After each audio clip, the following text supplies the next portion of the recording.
Okay, I've got so much to say. So much. Spoilers ahead. Obviously, that is an ice cream van. Why?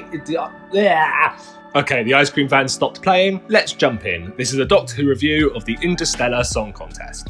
Okay, first of all, starting with the positive, visually this episode looks great. For the most part, the arena looks amazing, all the shots of space look fantastic, this shot in particular is harrowing, like God, what an image.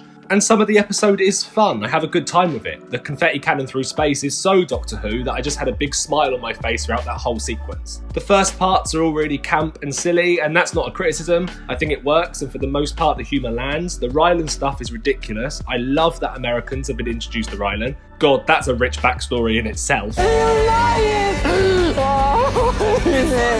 I say it looks good visually for the most part because, let's be honest, this is just a woman in a costume. And it's not a great costume. But it's fine, whatever, I'm not going to slate Doctor Who for having dodgy looking aliens. The supporting cast this week are all pretty good. I can't say I particularly was attached to any of them, but I found some of the humour between these two funny, and no performance took me out of the story. Freddie Fox is fantastic in this. He's always great in everything he's in, and I think once again he knocked it out of the park. I do wish he got a bit more to do. Could have easily cut a few side characters to give him more screen time, but I have no complaints with him. His character, yes, but we'll get to that soon.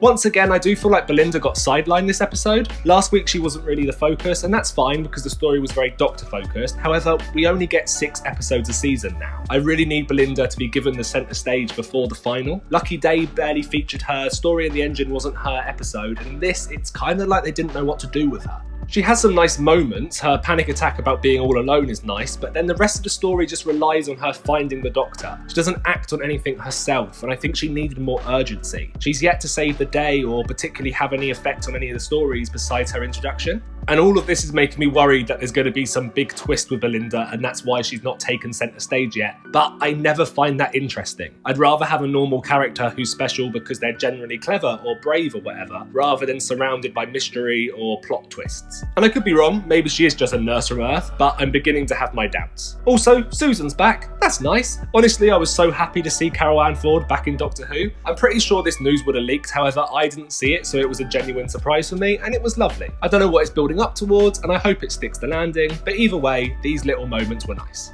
Okay, let's talk about the politics of the episode. I've honestly rewritten this script so many times because I want to get this right. Doctor Who has always been political, and anyone who says it hasn't been has been watching the wrong show. And the politics in Doctor Who have never been subtle. We've had farting politicians, like subtlety is not in this show. It's also fair to say that Doctor Who has always had a messy relationship with politics. It is a family show, and sometimes this means the messaging can either be really forced and in your face, or incredibly muddled. And muddled is how I would describe the Interstellar Song Contest. I would be lying if I said I didn't become more and more uncomfortable throughout watching this episode, and not uncomfortable because of what was on screen, but because of what wasn't being explored. Now, I'm not the best person to speak on the real world politics and events. There are other much more knowledgeable people that can speak about it in more depth. I try to educate myself as much as I can, but I didn't start this channel because I want to educate people on politics or anything. That's not me. Instead, I want to talk about TV and Doctor Who and green aliens with sharp teeth. That is me. However, you can't ignore the real world issues when watching this episode, especially when there is so much conversation about Israel being allowed to compete in Eurovision at the moment. What we are witnessing every day in Gaza is horrific, and a song contest should definitely not be the main talking point when discussing a genocide. However, it comes into the conversation because Israel is still being allowed to participate, and the event is refusing to acknowledge that their slogan, United by Music, means nothing if one country is obliterating the people of another. So Doctor Who doing a Eurovision special at this time is awkward anyway, let alone when the plot revolves around an entire group of people being wiped out. Now, Kid is trying to murder 3 trillion people. I'm not saying he's a good guy, but the episode never tries to explore his motivations or experiences deeper. Instead, the episode promotes the idea of everyone should be united through song, ending the episode with racism being fixed with a song and a round of applause, and to me that just seems crass. If the episode had switched up at one point, so it makes a point that it is odd that we're celebrating togetherness and acceptance at a time where it seems impossible, that would have been interesting. Or if the Doctor had actually had consequences after torturing someone, that would have been interesting. And I'm not saying the Doctor is shown in a good light here, it's definitely a moment where he goes too far, but then it's happy dancing and everyone lives, and again it feels off. If Belinda had lost it with him, this may have helped. Instead of telling him he's amazing like she planned on doing, if she instead called him dangerous and demanded to be taken home, that may have hit, but instead it's just muddled along with the messaging. And honestly, there is so much to say on this topic, and maybe one day when I've had longer to sit with it, rewatch the episode and really gather my thoughts, I may dive into it deeper. But for now, it's all I can really say on the politics side of things. It just makes me uncomfortable. So instead, we're going to move on to another major talking part of the episode, which is Mrs. Flood, aka the Rani, aka the reveal that left me cold. Now, we have been building up to the Mrs. Flood reveal for 2 seasons. Who is she? Why does she know what the TARDIS is? Why is she breaking the 4th wall? Who is she? Who is she?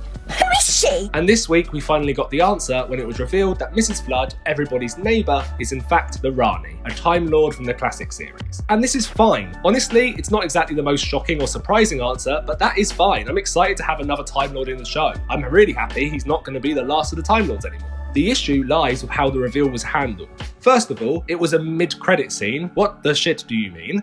An answer to a 2-year mystery being tacked on at the end of an episode is never going to feel rewarding, let alone with the way it actually played out. Because this reveal wasn't a major cliffhanger. This reveal happened in front of 2 side characters, who we will probably never see again, who have absolutely no idea of the consequences. It also brought back by regeneration, which I really didn't like anyway. I just think, 1, it looks a bit shite, and 2, adds nothing interesting to the lore of the show. But my major gripe with all of this is that Mrs. Flood was sidelined in her own reveal. She has been this meek, slightly scattered old lady, so her reveal should swap that. Her mask should slip and suddenly we see the darkness inside her like we got in the season 1 finale. Anita Dobson should have had a major scene, one that holds its own alongside the other reveals from the show's past. Instead, she's sidelined and continues to be the meek old lady we've been watching for 2 years while another person takes the stage. If you look at Utopia, Derek Jacobi barely got any time as the Master, but he is given his moment. He's dark, violent, scary. The reveal has immediate consequences and it's built into the story of the episode, not left to the end like a teaser. And I find it so odd because it's not the answer to the mystery I don't like. The Rani's back, that's great, it's the execution. It's treated like a moment to go viral online rather than a scene in a well-crafted story. God, I've really moaned this week. I am sorry. I wanted to like this episode, and bits of it I did. It's not awful, it's just muddled, and the real world issues that surround it can't be ignored. Also, we didn't get a monster. I have been crying out for a monster now. Please, please give me a monster. I don't care about the gods anymore. I don't care. Give me a slimy green man, give me werewolves, give me vampire fish, give me a monster. And please, please give me a satisfying conclusion to season 2.